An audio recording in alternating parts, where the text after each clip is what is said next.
welcome this edition of the Fourth Estate. Charles Mawuyan again. Tonight, we'll be discussing, among other issues, the famous altercation between the police, military, Uganda People's Defense Forces, men and a uniformed traffic police woman. But that we'll just discuss because it's the thing that is in the news at the moment.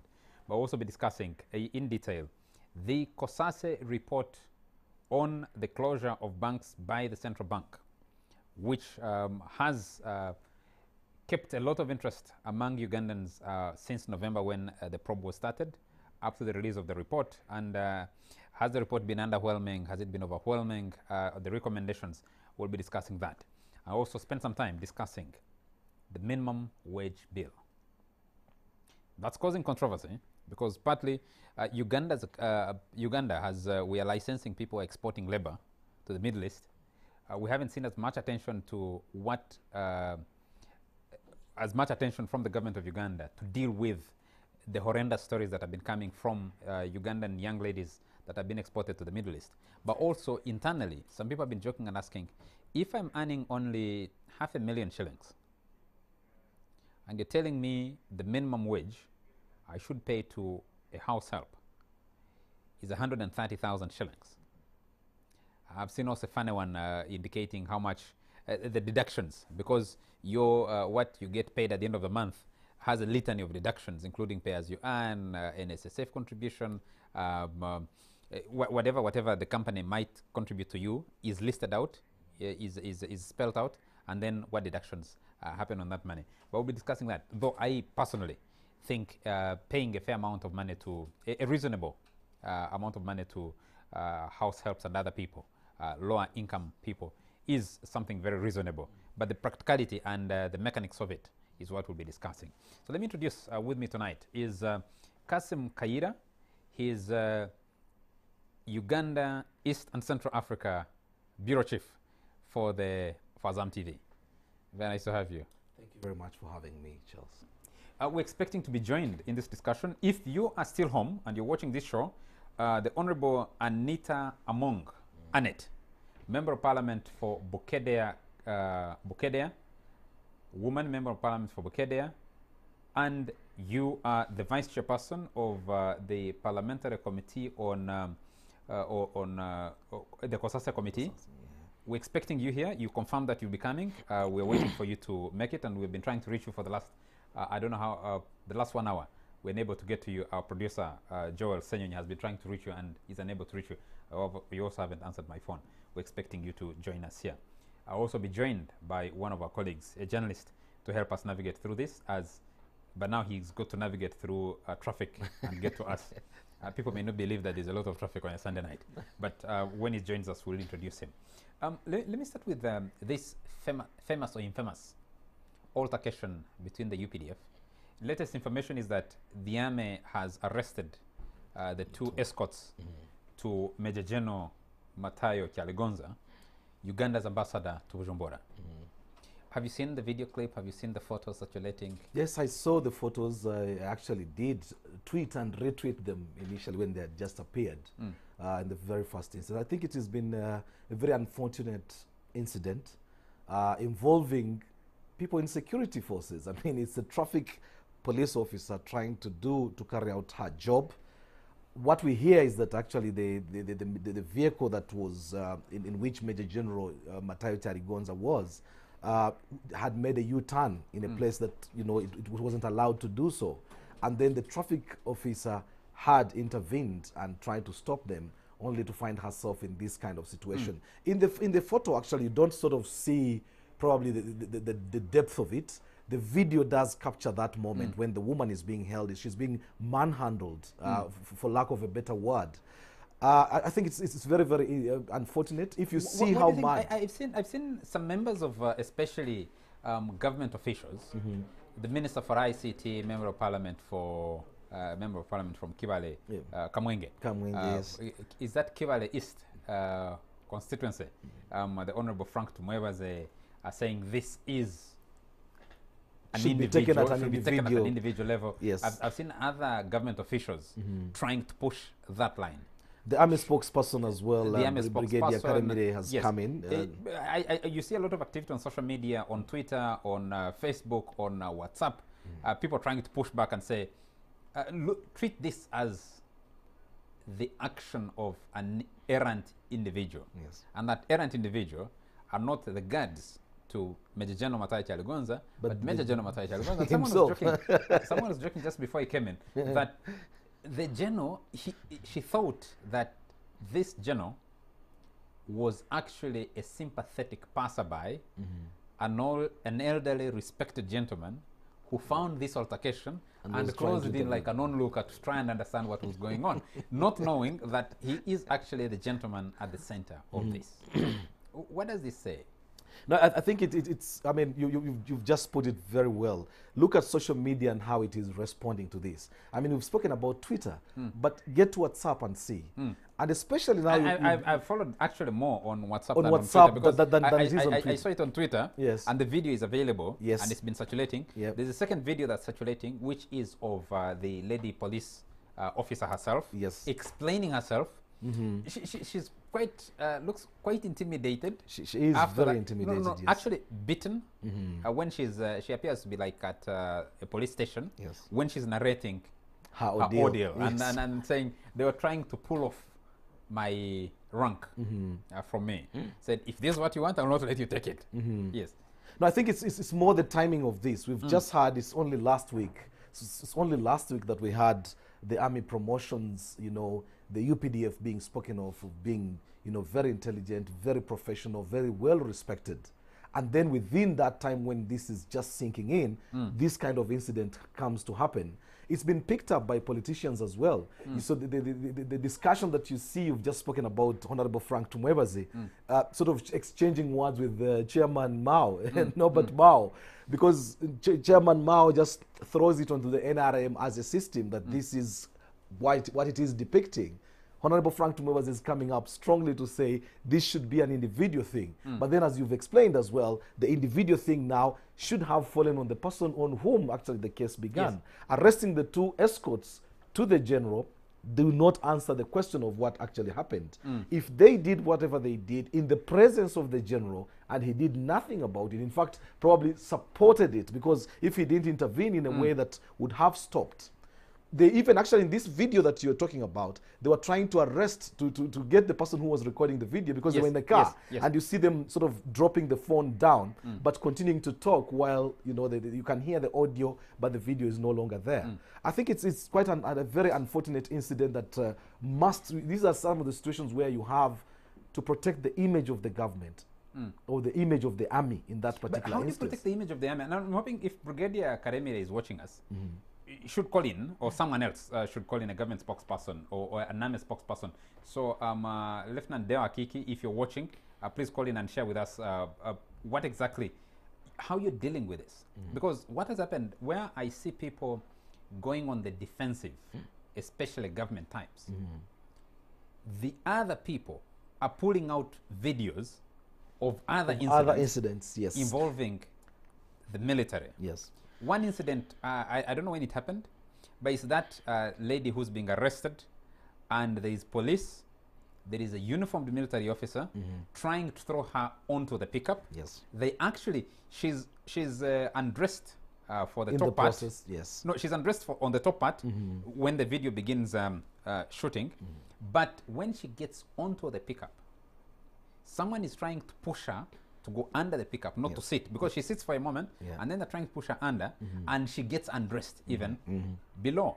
There are many other videos that look that ugly, including of a colleague journalist, James Akena. Yes. All those are being pulled out and saying, is this speaking to individual errant officers, or is it speaking to a pattern within the army? And how did you deal with these other prior incidents to justify that you will take decisive action on this?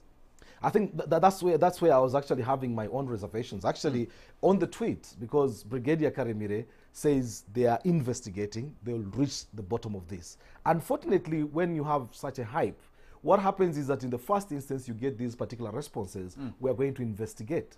But we never hear another message coming out once the investigations have been carried out and finalized, for us to hear that this was the conclusion to the particular case that we are dealing with. And that, I think, leaves so many in the public being distrustful of what the army or what the system would be able to be saying. So you would need to see this to a logical conclusion. For example, in the case of James Akena, despite, you know, the protestations that came out from international media, media and the threat that something will be done. Exactly. We've never heard what exactly happened. James Akena suddenly, you know, disappeared from the public scene. You know, whether he's operating, you know, whether he's outside the country or whatever, but he's suddenly, you know, sort of disappeared, and we don't have a report on what happened. It sort of puts, you know, that stain on the image of institutions, which actually means even if you're going to investigate, let it be seen to be investigating. You know, you've investigated, you've said so, let us see what has come out of such investigations. I think that's where the real challenge lies. And you know, this is also coming. For me, one thing that concerns me is that you're looking at a level of impunity and sin. If this was an ordinary Charles Mwangusha or Kasim Kaira, that would be different. This is a uniformed fellow member of the armed forces working in the civil police. She's uniformed, for goodness sake. I mean, for crying out loud. She's in uniform. She's on duty. You're assaulting her, and you are in uniform, which means you're also on duty. On duty, yes. Because at that level of disrespect, when you contrast that, you think the attack on James Akena, for example, becomes much more reduced. Yes. Yeah? Because you'd think maybe they had some vendetta against this journalist. Yes. He'd taken some uncomfortable photographs. They didn't want this to happen. And even if you say these individuals are acting errantly, we did argue it on this show and found that if they had not been prior armed with those sticks, then you'd expect that maybe. But you see, they came with these tools. Ready for ready ready to do something. And they were supposed to deploy them in a particular to deploy them. Yeah. So you can't walk away from that and say, as an institution, we are not responsible, because you gave them the tools to use to deal with whoever came in their way. And if someone gave them a signal and said, that one, and then they descended on James. But this one, other people have also been saying, trying to be kinder to the Major General. One, he's been in service for very many years. He's as senior as they come. But the gentleman has only moved in rank at a snail's pace. He's a Major General. And someone was saying, look, the guys who were, someone posted on a WhatsApp group and said, the guys who were in diapers, forgive the French, were in diapers in 1986 when this guy was leading the assault on Kampala, capture Kampala. And now some 2 ranks above him, or a rank above him. Is it frustration? Because they have listed a litany of incidents he's been involved in, including an alleged grabbing of cattle, including beating up of people. Some of these incidents go back up to 1989 or somewhere. They've been picking up and saying, no, this guy has a pattern of behaving in this particular way. But people are saying, look, this guy is as senior as they come. Is there something more? Well, I think this is a question I feel very... Actually, we've gone into territory we hadn't touched at all. I hadn't thought you would end up sliding in there. But during the promotions at Mbuya last week, I got a chance to ask General David Muhoozi, the CDF, about, because there had been rumors about promotions and people complaining in public about the promotions. And he said, you know, to hell with these people. There are particular things that we follow when we are going to promote people. So whoever has been promoted or has not been promoted or took long to be promoted, there are particular criterion, that the criteria that is used to determine. There will be discipline, there will be deployment, there will be a lot of things, a particular criteria. And if someone fulfills this criteria, then they will definitely be on the list of promotions. I had come up with people who had been actually who had waited. They were part of this particular promotion, but they had taken long without any promotions. And for them, it was... The group that was promoted for retirement. No, there are even some who are actually still active. Still in service, yes. They're still in service, but who had taken long to be, I won't name names. But the idea was that if you look at the history, if you look at the pattern, then probably from what you've just mentioned, which dates back to 1989, tends to sort of scratch there, and some people have said, was he venting the frustration? I don't think that was that, but it was one of those moments, sort of a moment's reaction. I think the joke was, someone was saying, these newly promoted active officers have clearing cars for them. So if there was a siren, because we have a menace of lead cars in this town. Yes. They keep pushing you off the road, they keep driving on the wrong side of the road, and traffic police is powerless to do anything about them. If he had a clearing car ahead of him, would this incident have happened? Probably it would not have. It wouldn't have happened. Yeah. So maybe the gentleman is also stuck in traffic like others and remembers and says, by the way, you know, in this town, I used to operate around Namugongo area. I was commanding one of the key units for the liberation of this country around the Namugongo area. So the areas of Chireka, the areas of Setamukono, yes. and those were my operational areas. Yes. That is territory I controlled. Because I was in charge of the urban squad that was contributing. When the other guys were in the bush, I was leading the urban squad. Yes. And by the time we got into power in 1986, and the first announcement of ranks, the recognition of ranks in 1987, going forward, up to this day, I shouldn't be where I am. Yes. I can't see these guys come and whiz past me, and I'm stuck in traffic. So you order your boys also to take the time and say, hey, wait a minute. I may not be a general in this army, but my army number is high above some of these guys whizzing past me. Yeah, he's a general now. He's a general. Yeah, he's a general, but he's a two-star general. Two-star general, yes. He's a two-star general. Yes. Well, I mean, a lot of these are sort of suppositions. I think, I guess we're sort of trying to pull the leg, get the public talking. But in effect, I mean, we don't know what the circumstances were, but what we have known at least is that we had a U-turn carried out in a place that was not supposed to be done.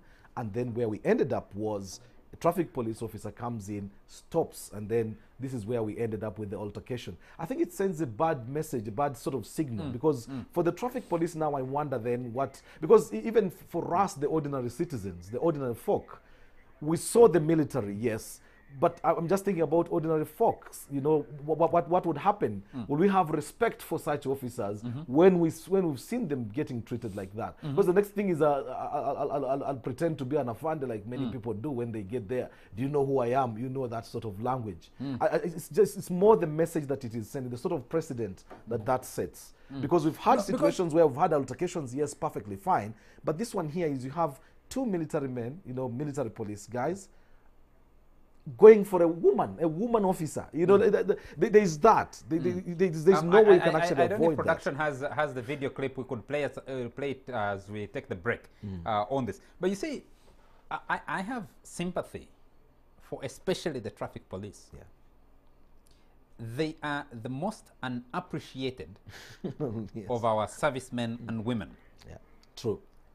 And people look to them for a very long time. The image we have of traffic police is people who take bribes. Yeah. But I can tell you that if you operate, especially in urban areas in Kampala, maybe there might be some difference for those operating on highways. They can menace you, they can do anything. But I don't think those who operate, especially in Kampala, in the CBD and these very busy suburbs, even have that opportunity to take a bribe, because there's so many eyes watching. They're so busy most of the time. They're not pulling. They're pulling people off the road. Even if they pull me off the road, I give one challenge. If you want to appreciate how much work they do, stand at a traffic intersection for 2 hours in the hot sun that we've been experiencing through January and part of February and a bit of December for 2 hours, and you might sleep for the next 24. No, but remember, Charles, you remember sometime last year, I think, when the traffic police were got off, I think the president ordered them to get off the roads because of the disagreement between the police and Kampala Capital City Authority. Kampala Capital City Authority, and they removed them. Just for that little time, the gridlock that we ended up, it actually ended up being a big story here. they're unappreciated, as you say. I mean, and yet they actually do a very serious job. Even on the highways, leave alone even in the city. Yes, in the city it's obvious, you can see it. But even on the highways, in the spots that they are in, you see the level of response, you know, the level of response to accident scenes and so on. You really see that they are underappreciated. They are not as appreciated as they should be appreciated. The production, I think, tells me they have the clip. If you can run that clip, and then we'll be taking a break after that to focus on something else. No, it's okay. It's okay. Major General Matayo Charigonza was reportedly heading to Mukono from Kampala at around midday today, when they suddenly decided to turn back, making an illegal U-turn. It's okay. It's okay. Don't touch me. No, don't touch me. When they were stopped, the general and his army escorts then roughed up the traffic officer. It's okay. No, don't touch me. No, don't touch me. Don't touch me. Don't touch me. It's okay. Don't touch me. No, don't touch me. Don't touch me. Don't touch me. It's okay. Don't touch me. No, don't touch me. Don't touch me. Don't touch me. In the video, Major General Matayo Charigonza is also seen emerging out of the vehicle, but he did not stop his officers from assaulting the traffic officer. I said, you want to make a U-turn from here? No. What you do, go down at the petrol station and turn from there, then you come and go your way. He insisted. Then when I checked, I saw MMA, and shortly, one of them came out who was in the front.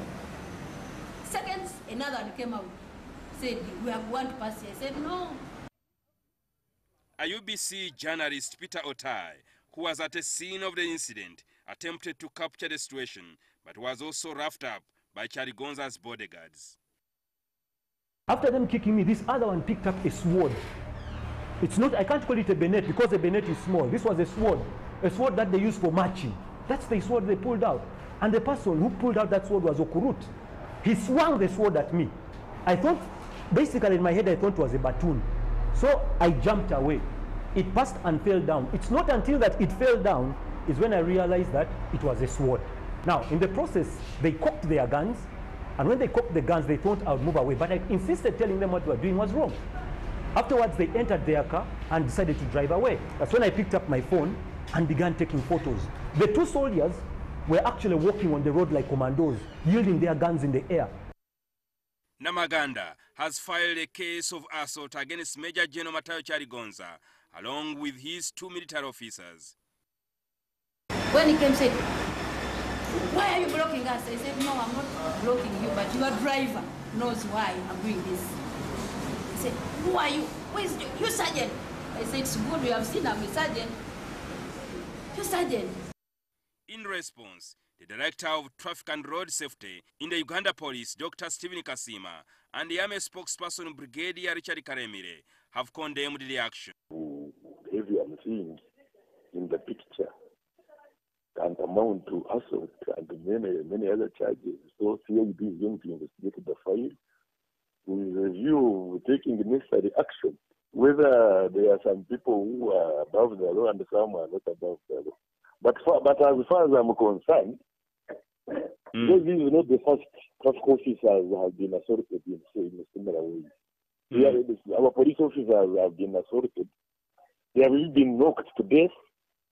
Some have been even abducted. When you stop some people, they put you in the vehicle, and then you find yourself in some other way. This that indeed we have learned of that incident.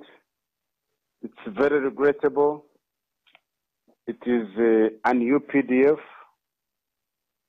We have extended our apologies to our sister in the police who fell victim of such. We are conducting a joint investigation with the police, and we are definitely going to take a very firm action against those two soldiers who misbehaved. Consequently, the army and the police have instituted an investigation into the matter. By the investigation will be conducted. If he is found culpable, the law will take its course. That's what I believe.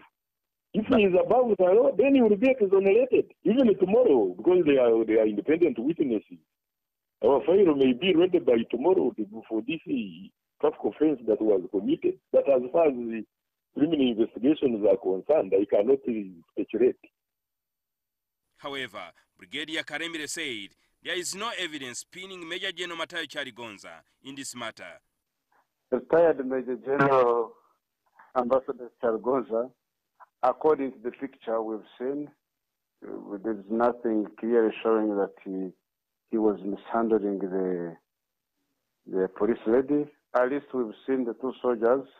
I turned like this is when that the one whom I came to know later, that is Brigadier Charigonza, gave me a hot slap, gave me here like this. If they were not holding me, I would even fall down. In turn, Dr. Kasima has applauded the traffic officer for observing traffic laws despite intimidation by the army men. Police officers should be respected when they are doing their lawful duties. Nobody has the right to accost a police officer on duty. And I'm sure even the Inspector General of Police and the entire police fraternity who are on this social media could be seeing what is happening. Maybe when we meet as senior management team, we normally meet weekly, I will bring it to the table or the meeting. Maybe they may take that into consideration when there is an opportunity for promotion. This is not the first time that traffic officers are assaulted while on duty. Charigonza, a bush war veteran, retired at the rank of Major General and is currently Uganda's ambassador to Burundi. He's also a member of the topmost organ of the ruling NRM party and a member of the UPDF High Command. Jingo Francis, NTV, Weekend Edition.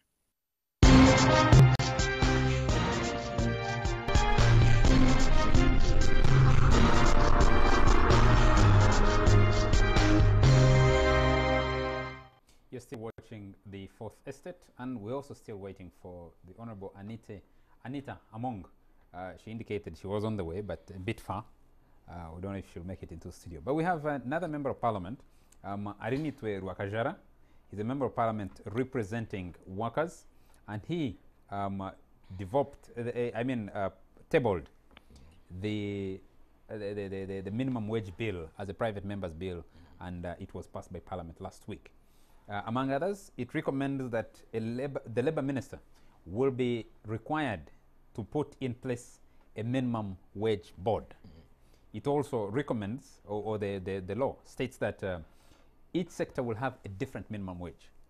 Though the one that has been splashed into the faces of the people, that the media picked up strongly, is the one for domestic workers, or people who work as house helps, at 130,000 shillings per month, and the fine associated with that, a jail term or a fine of 10 million shillings, or both. And the minimum wage will be reviewed annually. I think in compliance with things like I think inflation and other factors. And because this has been one of the most controversial discussions in this country as we struggle to get investors and not scare them away. The president is saying, at least if people have a job, don't tell me about the minimum wage. We have the Honorable Arinitwe Rwakajara. Do we have you online, sir? Hello? Yes, please. Yes, you're most welcome to the Fourth Estate. Yes, sir. Thank you so much. And congratulations on getting this bill passed. Thank you. You're welcome. The few questions, I think you must have seen the debate, especially on social media, the public reaction to this. Yes. Did you put this into consideration, the generation of the preparation of the bill and its debate in Parliament, to hear from the Ugandan public on what exactly they think about some of the proposals you had then that are now law? Yes. Yes.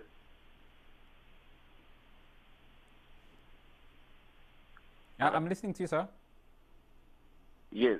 Well, first first of all, the bill, I brought a bill in 2015.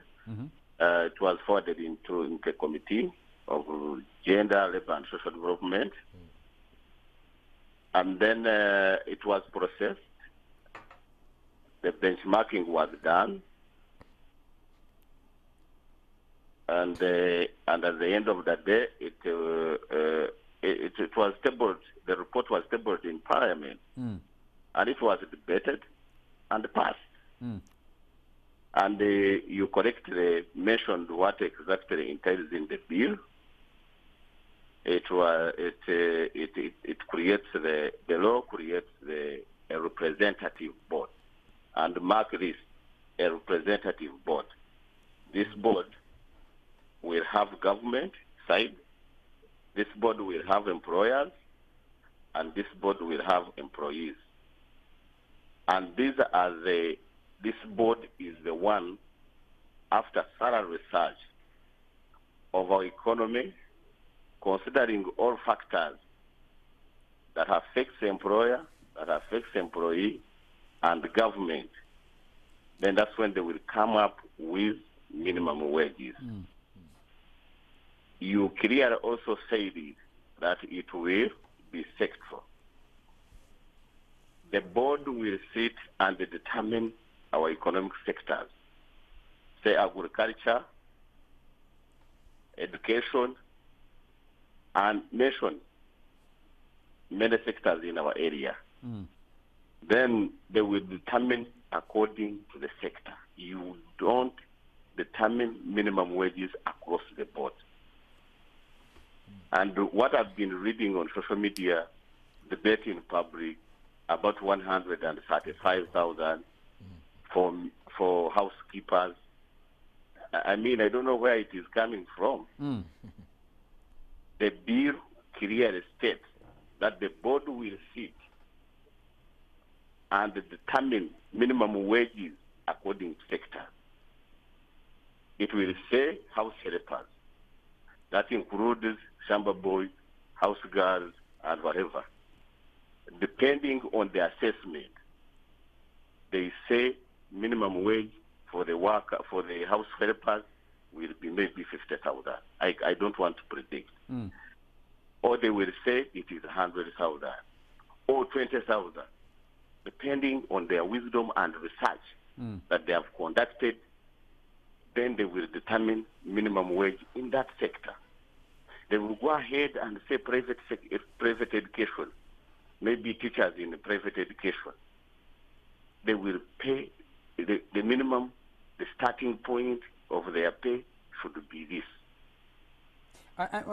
Can I come in there? I'm wondering what kind of benchmarking you did, because it appears that you have not actually fixed the problem, because you have left you've left this to a moving target.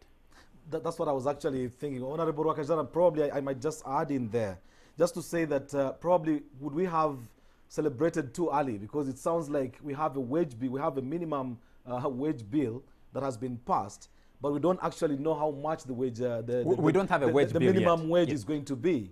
And then the research that is going to be carried out, how long is that? Because if this was brought in 2015 and it has waited till 2019, could we wait for another 3 years before we actually have the findings of that research that would fix a price on the minimum wage? First of all, this is a very sensitive issue. You need to understand it. It is a very sensitive issue. It is a very sensitive issue that you don't just stand there and determine a wage. This is a law that we have made to ease the mechanism of fixing a minimum wage. If you just stand there and fix a minimum wage, then it will not work. We are saying let's have a board. We are saying the board, then we go ahead and say the board should fix minimum wages in 2 sectors. Then we go ahead and say a minister must announce minimum wages every year, because there was no that proper mechanism of how the minimum wage should be determined when and how. So the law is helping in that line. And once the minister appoints, it is a must. You must appoint now. But there was an old law, there was an old act that was not specific, that we are repealing, of 1957. We are saying this law, it is a must. You must announce the minimum wage every year of different sectors. We are saying it. But honorable member, you still don't have the law of 1957. Yes. Did not set a minimum wage. You've left this again as a moving target. One will ask, what problem did you set out to solve, and how have you solved it by this? You see, you don't. For example, in the act, this is an act of parliament. Yes. In the act, you can't fix a minimum wage. Then what about if it is changed next year, depending on the economic situation? Then you go back and amend. You need to understand this properly. This is an act. So you have to put a mechanism for fixing the minimum wage, not fixing. You don't stand in parliament and say the starting whatever the minimum wage is 100,000. I know people are excited. I thought the whole idea of legislating wage payments. Yes, I thought the whole idea of setting wage payments, I mean wage minimums and maximums, is to set a general standard and say payment is anything above this, not below this. And then the board would go in to look at the mechanics. But if you have left everything open, and even the board is not within the purview of parliament, yes, you've made the law, but there are no corresponding sanctions on what happens if the board is not established. If it doesn't meet annually to set a minimum wage, what happens in that case? No, what I'm saying, yes, this law is a mechanism on how to set a minimum wage. And once you set that, and the law will be mandating the minister, it will be mandating a minister to announce a minimum wage every year. This will happen. This will help the whole process to be by end of financial year, everything to be in place. Honorable Wakajara, have you considered the fact? Have you made comparisons, say, with other countries? Because, for example, in Europe, you won't see minimum wage being done on an annual basis. It might actually be difficult to do that. They set it probably over 3 to 5 years, and that allows it at least to have the flexibility dealing with inflation. Within 1 year, do you think that would be so difficult now for the people in finance to be able to fix that? You see, our system, our financial system is very clear. It is annually, and we know that everything is budgeted every year. Even if it is hourly, even if minimum wage is determined per hour, it is still announced once in a year. And the committee did the benchmarking in the whole world. I did my research from all countries. If you want me to mention all countries, it is announced every year, a minimum wage. So it is determined every year. Then the implementation can be hourly or monthly or whatever. Okay. But maybe we need to move on. Yeah, I hear you. Maybe we need to move on from that.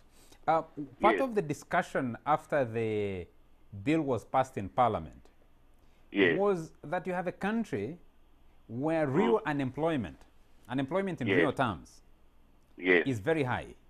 We actually don't have reliable data or statistics to tell us the unemployment rate in this country. For many years, we're using an old World Bank study, I think of about 2008, that said up to 83% of employable Ugandans were not employed.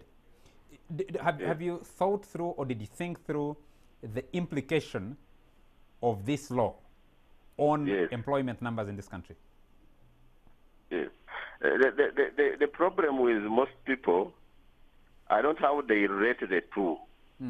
First of all, most people think minimum wage increases the cost of production, maybe, or it will increase salaries.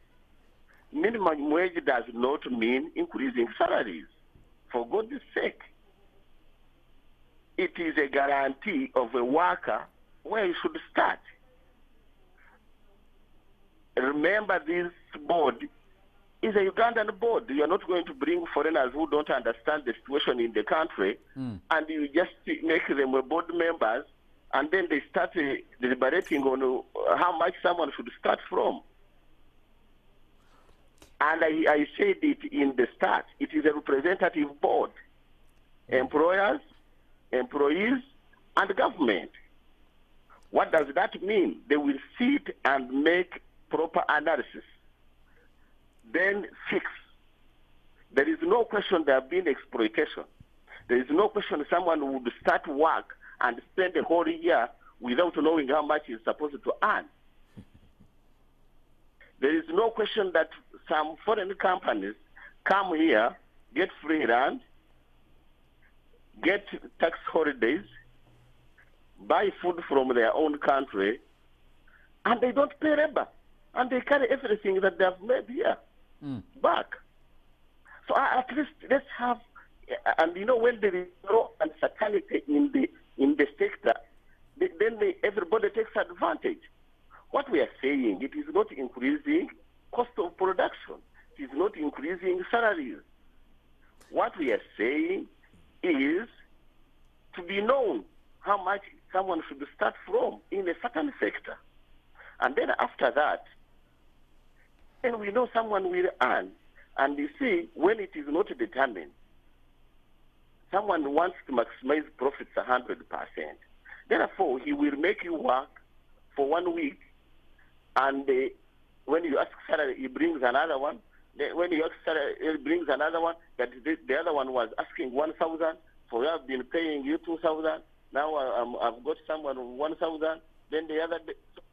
That uncertainty. Actually, most investors, actually most employers, they want that to be known. Such that the motivation is very clear. Number two, the production, and that uncertainty affects the production of the people. People are not productive because they don't know how much they should earn. But when you are going in a sector, for example, media sector, and you know the minimum wage is this, then you go there knowing, and you work to maximum until you prove that you have more capacities to negotiate upward. Honorable Rokajara, I have a problem there when it comes to the level of implementation. What will happen actually when it gets to the actual implementation? Because it is one thing to have it nicely said and nicely laid out. We've got people that employ family members, people who come to provide, they've come for their holidays and so on. There are people who work without contracts. There are people who do not have national IDs, or in other cases, for example, in Europe, you'll find that a person has to have a national insurance number on the basis of which they will be employed. How is this? Is this part of what the representative board is going to be looking into? Because you need to sort of get the people that we get as cheap labor, who are family members who are coming to earn some money for holiday, and if they are going to be working as house helps, then that commits the person, and that might mean actually people might not employ people that would have been brought in. How are you going to check that at the level of implementation? You see, Kasim, this is the beginning of streamlining on the terms and conditions of work. You have worked in those parts of the world, but that's how they started. When you continue working without that is a family member, then you bring the other one, there is no contract, there is no what. But you see, this is part of streamlining that area. We must work knowing what we are working for. Remember, even if someone is a family member, he's supposed to earn because he has his own challenges. But if you are giving him food, and you don't mind about his welfare, that he should also have a home, he should also rent his own house, maybe he should also look after his wife or his children, then there is a problem. But Charles, don't you see that as a problem? It has a value. You must value someone's labor and pay for it. But the question is, how do you factor in the other intangibles that are involved in this work relationship? Because people have been asking, if you employ, for example, where the debate has been on domestic workers, you house the domestic worker, you feed them, you transport them to come to work, and maybe when they're going back after they have decided to leave the job, they can choose to leave at any time. There are people who have experiences, they hire somebody, they work for 3 days, and then they want to run away. How did you factor all these in? And maybe before we leave this topic, I want to put this question to you also as well. If you go to Entebbe International Airport, almost on any day, and find the number of Ugandan, especially young women, girls, dressed in hijabs, even when they're not Muslim, heading to jobs in the Middle East, and then chance on videos that get circulated on, especially on WhatsApp, of the experiences, the work conditions that these people are subjected to.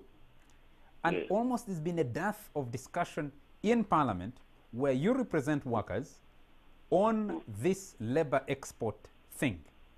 People are going to ask, what exactly did you intend to achieve? And by passing this bill now, are you not simply trying to excite a majority of Ugandans who might be employable and tell them, no, look, we delivered this for you as you head into an election? How do you reconcile those, Honorable Kajala? Well, first of all, you have reduced the whole discussion housemaid. But I want to inform you that there are many sectors where our Ugandans are being exploited. Say for our industry, do you know what our children go through in those areas? In factories, do you know what they go through? Even in your sector, do you know what people go through? First of all, I want to tell you, if any TV wants 100 people as staff, minimum wage will not reduce them to 50. Because they need them. And therefore... That's a big assumption you're making, Honorable. That's a huge assumption you're making. No, just a moment. The assumption you're making is that employers are not going to squeeze blood out of the few people they are able to employ because they're paying them a minimum wage and get one worker to do the job of 5 people. Because that's the real risk. Even today... What I said... Yes. Minimum wage does not mean increasing wages. You must understand this from the start. Number 2, I said it and I want to repeat. Assume today the minister appoints you on the board of a minimum wage. What doesn't you know about that a maid sleeps at someone's home? The majority. What doesn't you know that the majority are fed at those people's homes, in our homes? So when you are determining the minimum wage, we are not going to bring Israelis to determine our minimum wage. We are bringing you people to sit on the board and start analyzing this. And say the majority of maids or housekeepers, they sleep at their place, at place of work. They are given food.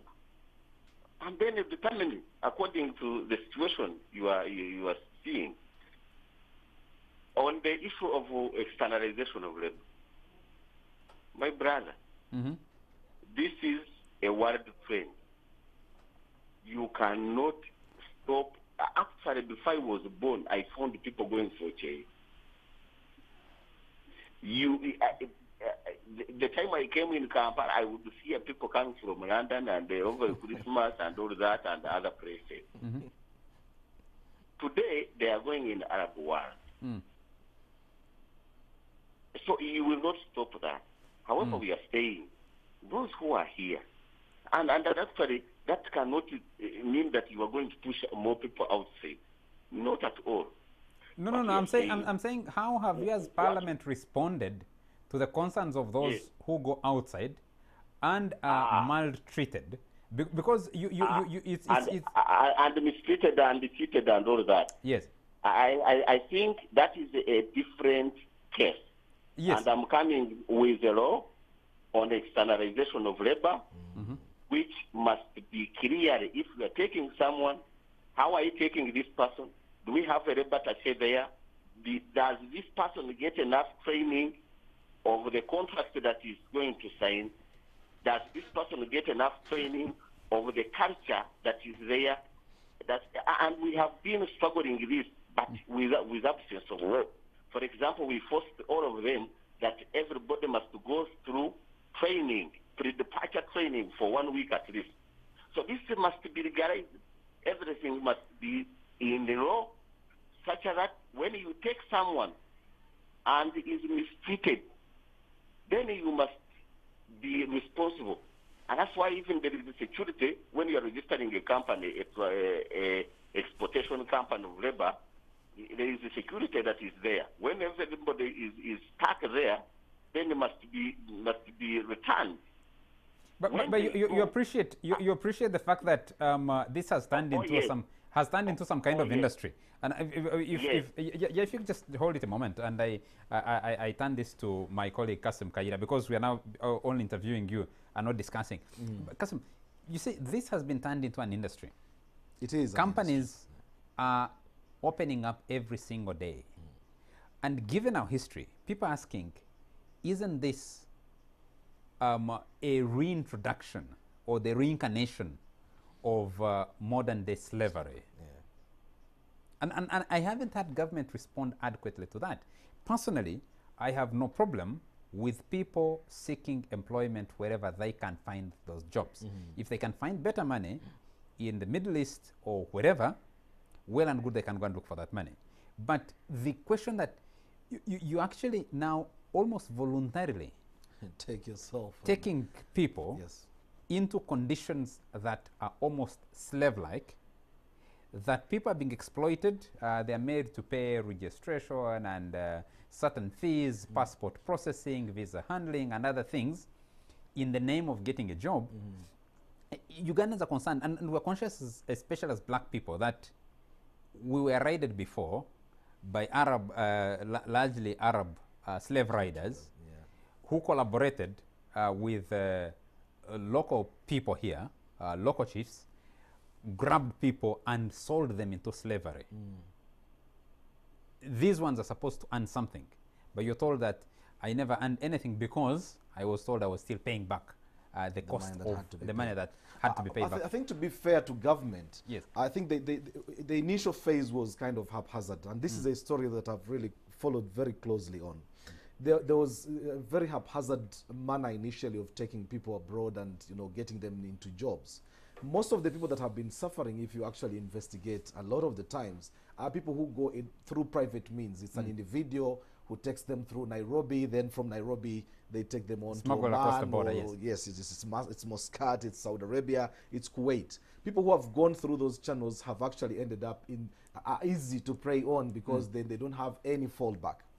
Once the government came in and started, renegotiating contracts with countries, I know for sure that, there are some countries that have signed agreements with Uganda over, the handling of labor. And actually coming to the minimum wage issue now, it becomes very difficult now to legislate on people who are going to work in a different country because they'll have their own different set of rules and set of laws. But once they started registering companies here and following them up, it's unfortunate I haven't had a company that has been closed for being unable to sort of protect people they've taken abroad. But for the companies that have registered, what you've started noticing is that now there's more care, there's more duty of care on these companies. They are still exploitative, they are still exploiting most of these people. The money that is promised to them is not given to them in a number of instances. But at least you find that once the government now put its foot down and started renegotiating contracts with countries, with individual countries, the bilateral agreements are beginning to pay off in terms of helping some of these people that go there. The horrendous cases of you know, of slavery or near enslavement that we hear are sort of the fewer cases in comparison to the number of people that go. That are going, yes. If the situation was that bad, then definitely I don't think we'll be having people, you know, sort of going there.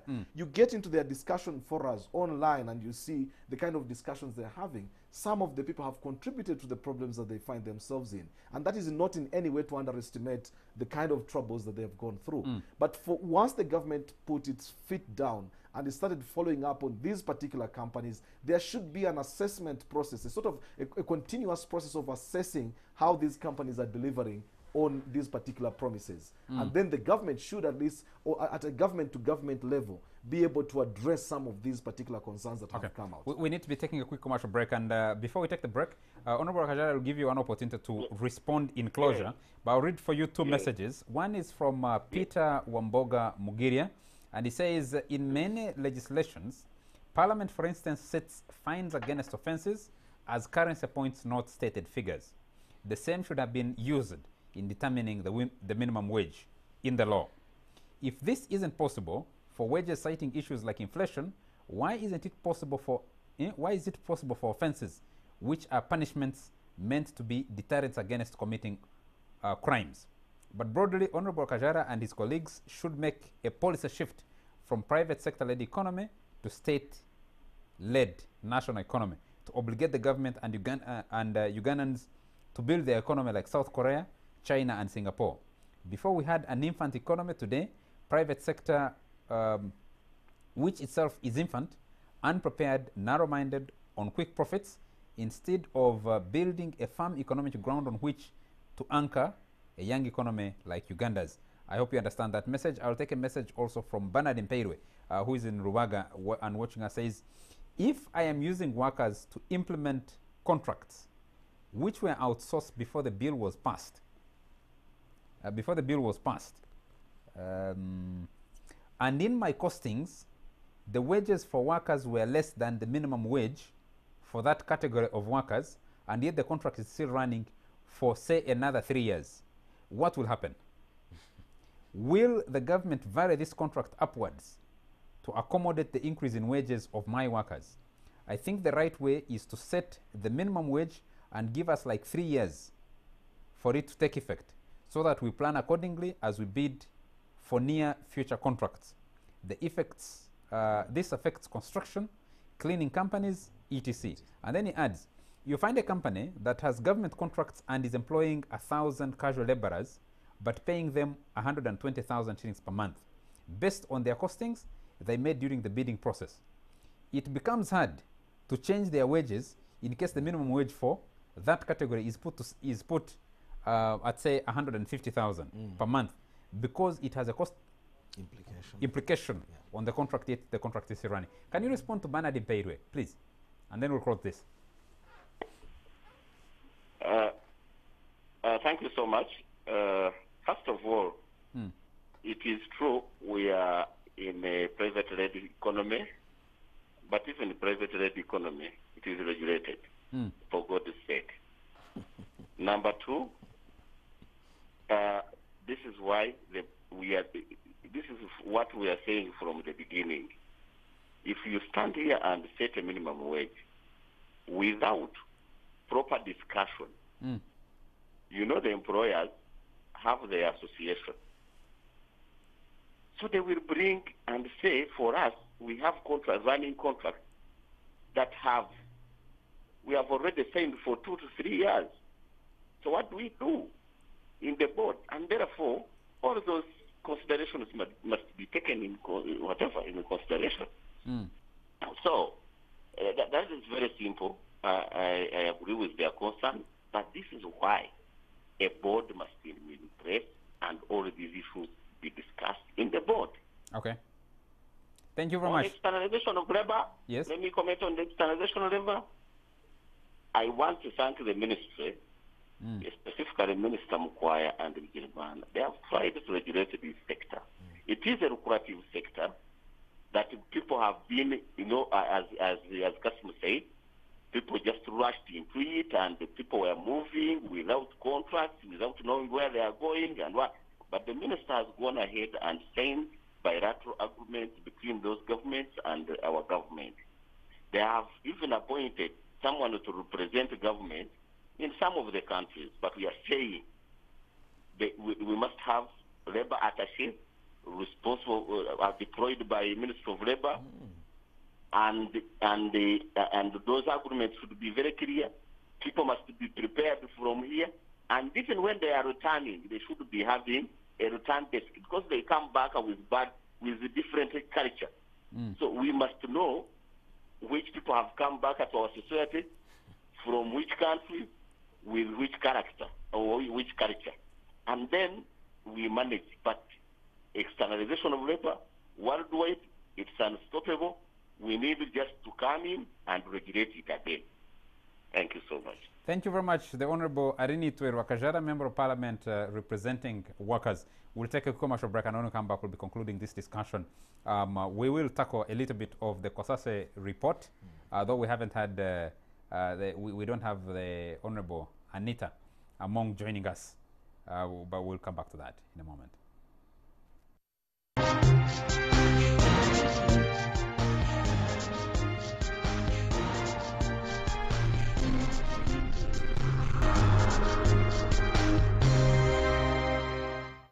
Welcome to this last segment of the Fourth Estate, and we'll go into the report of the Parliament's Committee on Commissions, Statutory Authorities and State Enterprises, COSASE, on the closure of 7 banks by the central bank.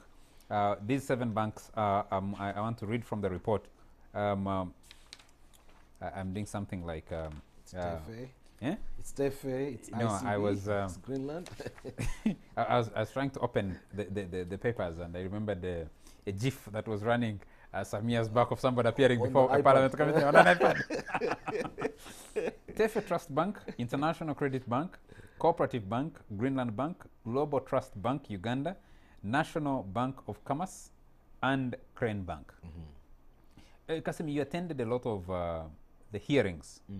Of a lot of the hearings of Katuntu's committee, and does this report, because I know you have read it, does this report answer the expectations you had when it was established and during the conducting of the investigation? Do you feel it answers the questions that you had then? It doesn't answer all the questions that I had, but it does answer the fundamental question for which it was set up. And that, for me, I think was kind of satisfying. It's more now the debate where it goes inside Parliament itself on Tuesday, when we'll hear now how it will be framed for final approval as a report. But initially they set out to find out what exactly happened. And I think during the course of this investigation, during the course of this probe, what we've been able to hear are what exactly happened. Hearing banks, you know, like TFA, how they were closed. There were particular rules or new acts that had not been passed, like the Financial Institutions Act 2004 hadn't been passed by the time TFA was closed, even Greenland Bank. But by the time the liquidation process ended, some of these things had actually, you know, been in place. But it's also looking at the process in terms of the central bank, the kind of respect that we had or we have for the central bank, how that has really been affected very much as a result of this investigation. The kind of infighting, you know, within the central bank, between bosses within the central bank. The infighting which actually plays out very badly now for other economic actors. If you think for people who are looking up to the central bank for guidance, in terms of this now, what it says, you know, to the bigger picture. When we look at how the particular banks were closed, banks that were, for example, closed in the morning, by 2 o'clock, the bank had been sold. So the whole process of, you know, statutory takeover and then liquidation and sale of happening within just basically hours. People being able to negotiate, for example, like central bank discussing with another bank regarding the situation of another bank, because there is confidentiality which is not supposed to be, you know, breached. But yet for a bank to be able to buy another bank, they would definitely have to have the information. And therefore, if it was shared, was it shared in agreement with the other bank that had to be bought? There were all of these things, sort of irregularities and breach of the norms within the central bank itself that I think came to the fore. And that, for me, I think was quite revealing. Getting to see people who felt like we were sort of untouchable in our own layman's belief, getting before the commission and being able to answer very difficult questions. That I found, very telling, very profound. The lack of documentation, I think for me, really, that was really the hardest hitting aspect of it. And that, if you look at the core mandate of the committee was to investigate the post process. So things like those underhand negotiations revealing information that you're talking about, the committee did not specifically set out to investigate those, though by default they found themselves getting into that process. What they were investigating, I did have a discussion with the chairperson, Abdul Katuntu, after the report was released, and he was telling me that, we set out to look at the process after. How did you handle? Yes, you went and closed the bank. Maybe you had good reasons to close that bank. But after that, how do you handle the process? How do you retire? What kind of report do you give to give confidence that we'll not just wake up another day and find another bank has been closed because we don't even know how the first one did close, what happened? No, how you handled the process after you had decided to close it. Yeah, I mean, this was becoming apparent in a lot of the ways. But the fact that now in the process, for me, I found out what exactly happened. Like with the closure of banks and then the liquidation process, getting people who are inside the bank, being agents of the bank and then being agents of another, for example, the Nile River acquisitions, which bought off the bad books of some of the banks, how they went out collecting, how a company like Nile River Acquisitions actually disappeared because it is no longer registered in Mauritius where it's supposed to be, and yet there is a company representing it still collecting, like dates from people who had paid off their loans, but even after paying off the loans, the kind of security they had deposited with the banks not being taken back. Okay, we have some callers on the line. Hello? Hello? Hello. Yes, please. Good evening. Welcome to the show. Your name and where you're calling from, sir? This is Enoch. Enoch. Yes, Enoch. Yes. What is your question or comment? And on which segment of our discussion are you commenting? I'm calling from Abima. Yes, please. Yes, go ahead with your comment or question, sir. Now the comment of the question, Yes. It's a possibility like this, for us, Can you turn down the volume on your TV set, because we can get the echo. We can get an echo rather from you because your TV is on. Can you turn down the volume? Okay. If you're calling us, please turn down the volume on your TV set so that we don't get an echo like we're hearing with Enoch, and think through the question or comment that you want to make before you make the call. Hello? Hello? Good evening, sir. Good evening, sir. Your name and where you're calling from? Patrick calling from Mutumbo. Yes, Patrick. Keep your question or comment brief, sir. I want to talk about all the three things. One about Chalegonza. Yes. Yes. It is a very embarrassing thing, and UPDF should take on over that. About the Kosase report, I think Katuntu did a disservice to this country. He was supposed to mention whether Bagenta, whether Kaseme should be sacked, should be removed, but he sugar-coated everything, and every Ugandan will not get to understand what is going on. Minimum wage, I think they have tried the level price because they are trying not to make sure Ugandans get to know that the MPs are against the workers, but the MPs are trying to put up something that can help the workers, because when the gentleman says he's going to put a board, the board will look at the payment and how the minimum wage should be set. I think that is a good thing. We should, as Uganda, we should clap for the MPs to pass that bill. Thank you so much. Thank you very much, Patrick. Do you have another caller? Let's go ahead for a moment. You have the central bank exposed, but the recommendations against some officials and the bank, the institution itself, are a bit subtle for me. Yes. What do you think Katuntu was trying to run away from.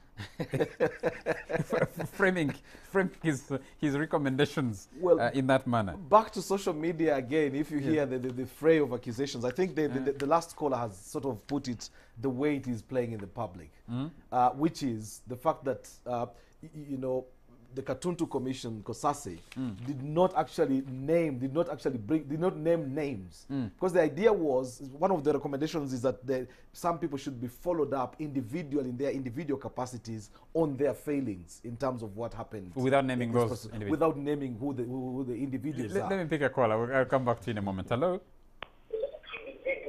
Hello? Please turn down the volume on your TV set. We are getting an echo. Hello? Hello? Yes, sir. Your name and where you're calling from? Jonathan calling from Gulu. Yes, Jonathan. Go ahead. I would like to comment about the issue of the traffic woman. Yes. It was really uncalled for. And I think that the people involved in that issue should be penalized because it was so disrespectful to the woman who was persecuting her, who was executing her duties. I mean, it's so hurting and shaming the image of the nation, sincerely. Okay. I thank you. Thank you very much, Jonathan. Let me read through some of these recommendations. This is recommendations on the board of Bank of Uganda. And recommendation number 1, it is recommended that the board reminds itself of its obligations and mandate under both the Constitution of Uganda and the Bank of Uganda Act. The appointing authority may, in the event of any failure on the part of the board in effective supervision of the management of the bank, consider reviewing their appointments. Honorable Katuntu, I know you're watching, and the other members of your committee, I don't know what this means. No, actually, but it was coming from the fact that you had the board chair and the board vice chair, who is still the governor and vice governor. So they are their own. That was contradictory because they cannot check themselves. The idea, the suggestion had been from the commission that there should be a separation of powers. We should have an independent Shouldn't that have been put straight? Yeah, that's actually, separated. Yes. Hello? Hello? Hello? Hello? Yes, your name, sir, and where are you calling from? I'm Ben calling from Mukono. Yes, Ben, go ahead with your comment. I'm just disappointed with the process thing. Yes. Indeed, we expected much, but we have got less. What did you expect? We expected him to at least have details of those people who are supposed to be penalized. But indeed, just and all recommendations are just for the future. What happened? Okay. Well, they might argue and say that they were working within their mandate. What they set out, the limits of what they set out to investigate. And you got to give that to them because you're not investigating everything. And the example that had been used is that if a prisoner is tortured in prison, then your responsibility is not to investigate their criminal action, is to investigate the torture that they have suffered. Hello? Hello? Yes, good evening, Charles. Good evening, sir. Your name and where are you calling from? This is Chiza calling in from Chireka. Yes, please. I would like to comment on the Kosasi committee first. Yes, go ahead. I think Katuntu, yes, he did a great job, but now not mentioning names of those who are to be penalized, it doesn't help us as a country. And then about the traffic thing, unless the government changes, you cannot touch those journals. That's what I'm sure about. Okay. So those who are expecting something to be done about Matia Chargonza and his guards, please expect less, because I don't think anything can be done to those people. They are untouchable. Why do you think so? I think so because of what has been going on. Like what? What has been the other day, a certain gentleman was ganged up by gunmen along the price taking. You remember? Yes. We don't know what is going on right now. We're not getting updates of what is going on with those people who ganged up with that gentleman. And so many things have been going on, that beating up of journalists and what. So we shouldn't expect much unless government changes. We are so desperate for change in this country. Thank you, sir. Wow. So desperate for change. Huh? Yeah. I thought he was going to refer, I didn't know he was going to refer to the Kawoya incident. Kawoya is the guy who was being beaten up and who was arrested and pulled out of a car at around Christ the King Church. The video that made round. Yusuf Kawoya. Yeah. It's again recirculating now. Yeah. I thought someone was going to refer to Kasiri Gwanga burning the tractor, yes. Shooting these musicians' car tires, yes. and how those particular incidents have been handled. I thought someone might refer to that. But let's come back to this. People are commenting on the absence of names. This is the second another recommendation. It says the Constitution of Uganda in Article 161.4 provides that the governor and deputy governor shall be chairperson and vice chairperson of the board respectively. Good corporate governance principles would require that the position of chairperson and vice chairperson of the board is separated from the position of chief executive officer and his deputy. In line with G20 OECD principles, Organization of Economic Development, I think. Economic Cooperation and Development. Yes. Principles of Corporate Governance, 2015. It is observed that in countries with single-tier board systems, objectivity of the board and its independence from management may be strengthened by the separation of the role of the chief executive officer, I think, and the deputy, the board chair. Chief executive and chair. Separation of these two positions is generally regarded as good practice, as it can help to achieve an appropriate balance of power, increase accountability, and improve the board's capacity for decision-making independent of management. It is the recommendation of this committee, therefore, that Article 161.4 be reviewed, separate the offices of the leadership of the board and top management. I think this is a fundamental recommendation. Do I still have a call on the line? Hello? Hello? I think I lost him. Yes, I have a caller. Hello? Hello? Hello? Yes, sir.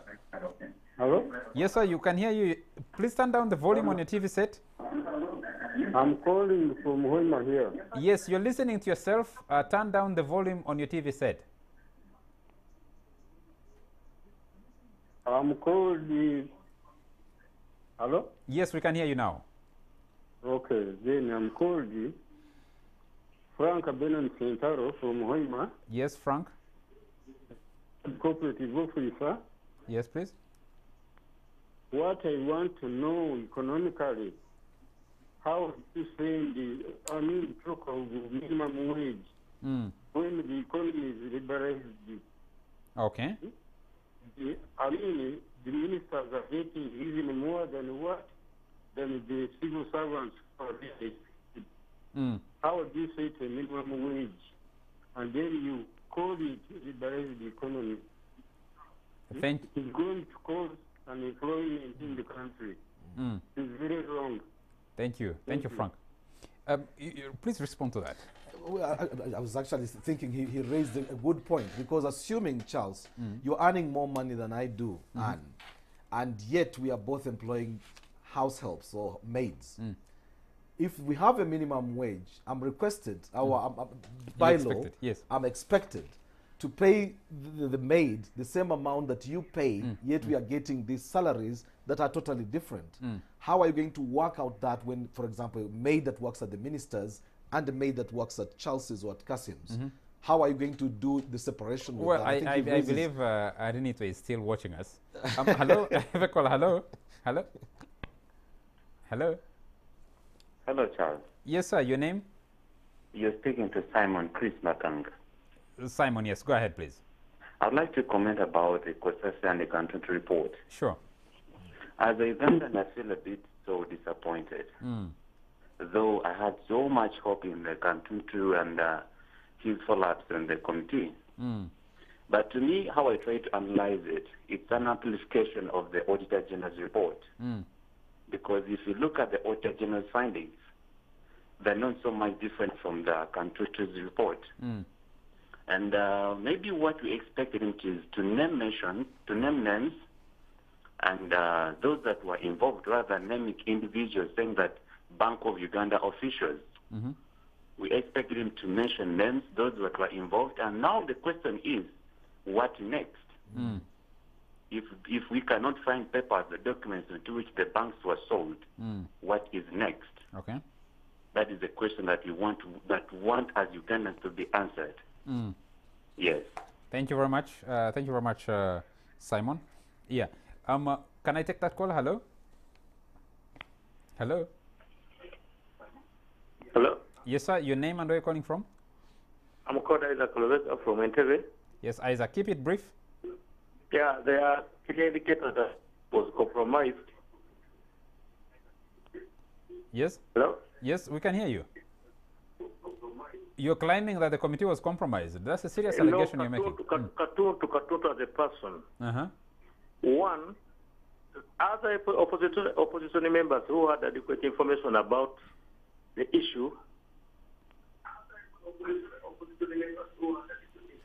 You're listening to yourself. Your TV volume is up. So we're getting an echo in studio. Yes, go ahead. Yeah. Okay. I think I'm keeping away from this TV set. Yes. Katutu was, it's very clear that Katutu was compromised as a person. Why do you think so? Katuntu is not here in studio to defend himself, but you're making, that's a very serious allegation that you're making, accusation you're making against him. He was the chairman of the committee. Yes. In his report, he does not mention the names of culprits. That's no evidence that he was compromised. You can't present that as evidence that he was compromised. That was his role. That was his role. Sir, I think Isaac, this report that I have here has signatures of Abdu Katuntu, Anita Monk, Abigaba Cuthbert, Achila Margaret Aleper, Amidi Agnes, Agundru Moses, Atim Anwar Beatrice, Variayanga Andrew, Babirie Veronica Kadogo, Abraham James Biandala, Babadiri Margaret, Kaveije Sheila Mwine, Sivante Moses, Kunihera Agnes, Mbabas Jennifer, Medad Lubega Segona, Mugema Peter, Nagwomu Moses, Nakawunde Sara, Namayanja Florence, Odur Jack, Okupa Elijah, Tachirwa Francis, Tusime Michael, Tweseje Nathan Itungo, and Waboya Vincent, and Betty Bamukwatsa. How can you say all these own this report? It can't be just the chairperson of the report. Okay. I think I lost Isaac.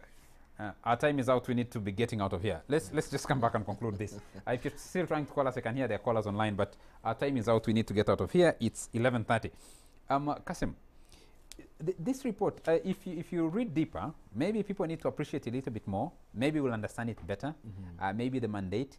But there's a lot of unanswered need. Yes. There are questions that still need to be asked. People are talking about, why didn't you name names? People asking also, were the banks that were investigated, the banks that were closed, were they completely free of culpability? No. Yes, the process of closure itself, should they have been closed at all? Were those questions going to be asked? Who will give the answers? People who had money? Yes. Who will answer those questions? How will they be answered? Well, that's the dilemma I think that the report leaves us with, because it is going to be debated in Parliament on Tuesday. It will be very interesting to see, because most of these elements now are issues that are definitely going to be coming up by all means. Some MPs have already lined up, to try to raise these issues, and that, I think, will provide us the yardstick for us to judge, because we'll have a final report once it has been presented before Parliament. That is one element. The second element, though, a hidden secret in this report, and where some people, I think, will have issues once they start understanding, is the fact that it is found that some of the banks were closed illegally. If you follow procedure, the banks were closed illegally. The implication, this report recommends that they can seek compensation. Compensation is twofold. It might be financial compensation for the losses that have incurred, but two, and most importantly, some of them are saying they want their licenses that were revoked restored. that would have implications. Yes, and because that under is the quite financial, crucial. the FIA. Yes, the Financial Institutions Act. 2004. If you lose a license because your bank has been closed, yes, you don't have a chance to get a license to do the same business. Yes. So you've closed you've closed them out completely, and that's critical. We'll get out of here with a message from Ismail Musaladu, who says, "Who cares about the Bank of Uganda probe? Our economy is largely informal. This is why, despite the inquiry, the markets and the economy hasn't reacted." Can you imagine this kind of inquiry happening in Kenya or South Africa? The stock market doesn't seem to care about to have responded. But it was very interesting, Charles, just before you close, please. There were 5 banks that were closed in Kenya by 2018. There were 3 banks that were closed in Tanzania by 2016. Same problems, liquidity issues, mismanagement, breach of standards. The same stories were there. So this is not just a Ugandan question. This report probably might provide a bit of a learning lesson for some of the other countries. Thank you very much, Kasim Kaira, for being the only guest on the show tonight. Anita Among, of course, we couldn't get you in studio, as well as our colleague. I didn't even mention the name at the beginning of the show. But thank you very much, Mr. Kasim Kaira. Thank you very much to you, our viewers, for joining us tonight. And always, and especially those of you who called in and shared your feedback, and each one of you who stay up late to watch this show. Thank you very much to the production crew that deliver this show to you. From me, it's a good night.